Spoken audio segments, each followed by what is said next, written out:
कोई बात नहीं, चलो नहीं थे, लेकिन हम चाहते थे, हमने कहा था कि कांग्रेस पार्टी एक ऐसे व्यक्ति को चुनाव लड़ाए जिसने कांग्रेस के लिए काम किया हो। और मैं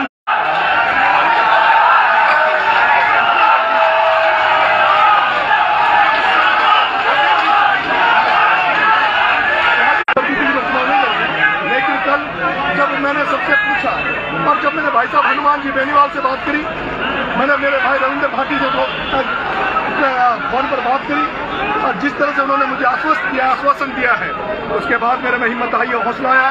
उसके उसी देवनी उनियारा की धरती पर मनाएंगे, लेकिन आप चुनाव लड़ो, हम नरेश मीणा बनकर एक एक के घर में जाएंगे, 3 लाख मतदाताओं के पेड़ पकड़ लेंगे, वोट मांगेंगे। और ऐसा दुनिया में नहीं है, ये भारत है, यहाँ भावनाओं से लोग चलते हैं, यहाँ लोग सच्चे ईमानदार लोगों को नोटिस करते हैं। जब हमारे साथी, हमारे युवा साथी, छात्र साथी जब पैरों में पड़ेंगे मतदान के लिए,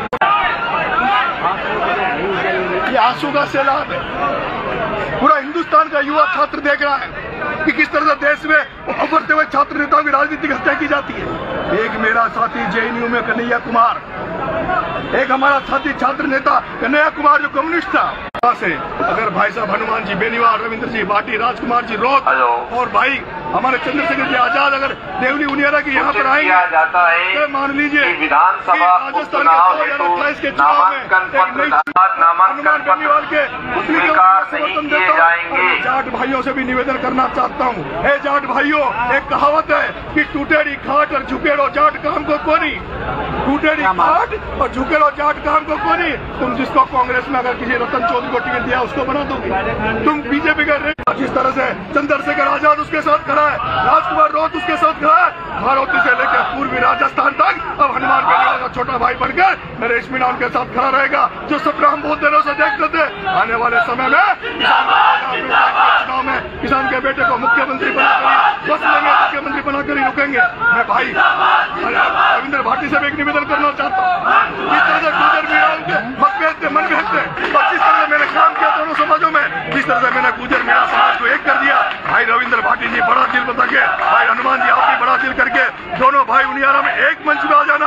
अगर आप दोनों रविंद्र भाटी, हनुमान बेनीवाल दोनों एक मंच में आ गए तो ये भी एक इतिहास रचा जाएगा कि जाट और राजपूतों के 2 नेता एक साथ खड़े। साथियों, उसने यूथ के दम पर अपना माहौल बनाया है। मैं निवेदन करना चाहता हूँ, दोनों सीटों पर राजकुमार रोत की पार्टी को जिताना।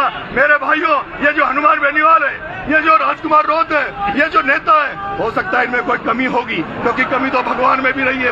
अगर कमी नहीं हो आदमी में तो हम भगवान बन सकते हैं। लेकिन मेरे भाइयों, गांव में एक कहावत है, ना मामा से तो काड़ा मामा ठीक है। ये जो दुनिया में तुम्हें नेता नांगड़े दिख रहे हैं, ये जो नील लगा के दिख रहे हैं, और मुझे जब दुख हुआ जब चंद्रशेखर आजाद को हराने के लिए प्रियंका गांधी वहाँ उसके विधान लोकसभा में पहुंची, वहाँ और लोग भी उसके लोकसभा में पहुंचे।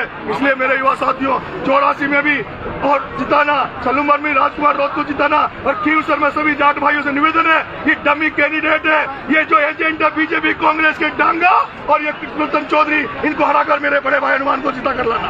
क्या नरेश मीणा का कांग्रेस से पूरी तरह टूट चुका है? पूरी तरह से टूट चुका है। विधानसभा में चुनाव अगर जीतता हूँ और जिन शेरों का, जिन टाइगरों का, इन महान पुरुषों का नाम मैं ले रहा हूँ, अगर ये सच्चे मन से एक साथ बैठे तो हनुमान बेनीवाल का सपना पूरा करेंगे।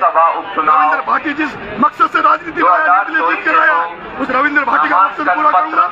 यहाँ पर जो राजकुमार रोत का जो मकसद है आगे जाने का, मकसद को पूरा करूंगा। जूनियर में हो गया राजनीति में, उम्र में राजकुमार, मैं हनुमान से छोटा हूँ लेकिन राजकुमार से बड़ा हूँ, मैं रविंद्र से बड़ा हूँ, लेकिन उम्र में राजनीति में मैं छोटा कद हो गया, जूनियर हो गया, तो जूनियर बनकर ही भाई रविंद्र को राजनीति में बड़ा भाई मानूंगा।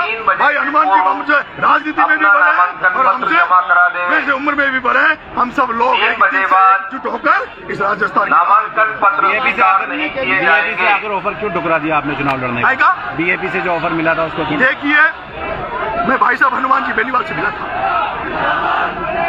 आज मैं चाहता हूं, मुझे जिस तरह से सर्व समाज का आशीर्वाद मिल रहा है, सर्व समाज के बुजुर्गों का आशीर्वाद, यूथ का साथ मुझे मिल रहा है, मैं चाहता हूं मैं सभी धर्मों को, सभी जातियों को एक साथ लेकर आगे बढ़ूं, स्वच्छ राजनीति करूं, ईमानदारी की राजनीति करूं, जो आज कहीं गायब हो गई है, कहीं गायब हो गई है।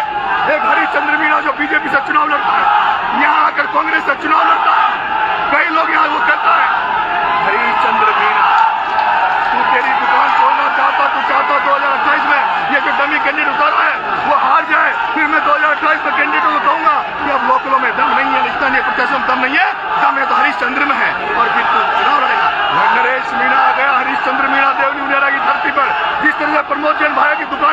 के 12 से आया हूँ, उसी तरह से देवनी मुनियारा से हरीश चंद्र मीणा तेरी दुकान बंद कर दूंगा, 200 से मुरारी लाल मीणा तेरी दुकान बंद कर दूंगा। और ये जो राजनीति, जो पैसे की राजनीति कर रहे हैं, इनको घर बिठा क्या मानते हैं मुकाबला राजेंद्र गुर्जर से है या कस्तूरचंद मीणा से? अभी आप देख लीजिए थोड़े दिन बाद में। आज की स्थिति में मेरी टक्कर राजेंद्र गुर्जर से रहेगी 2 दिन 3 दिन। बीजेपी आज खुश हो रही होगी कि चलो रखिए, केसी तो गया, केसी की जमानत तो जब्त हो गई नरेश के आने से, लेकिन 3-4 दिन पहले, क्योंकि आज जो पुलिस का प्रशासन का सपोर्ट मुझे जो दिख रहा है, उनको इशारा होगा बीजेपी वालों का कि अभी तो नरेश की मदद करो। लेकिन मैं कह देना चाहता हूँ, वो बीजेपी वाले 4 दिन बाद में केसी को नजरअंदाज कर देंगे, वो नरेश में आज अपनी टक्कर मानेंगे और वो प्रशासन का दुरुपयोग करेंगे, सरकार का दुरुपयोग करेंगे। लेकिन भारतीय जनता पार्टी वालों, मेरा नाम नरेश मीणा है। जितने बड़ी चट्टानों से मैं टकराता हूँ, जितने बड़े लोगों से मैं लड़ता हूँ, उतनी ऊर्जा मेरे अंदर आती है, उतनी मेरी सेना में ऊर्जा आती है। अगर कहीं सरकार का दुरुपयोग करने की कोशिश करी, सत्ता का गलत फायदा उठाने की कोशिश करी, तो नरेश मीणा की सेना किसी को बख्शेगी नहीं। Thank you sir.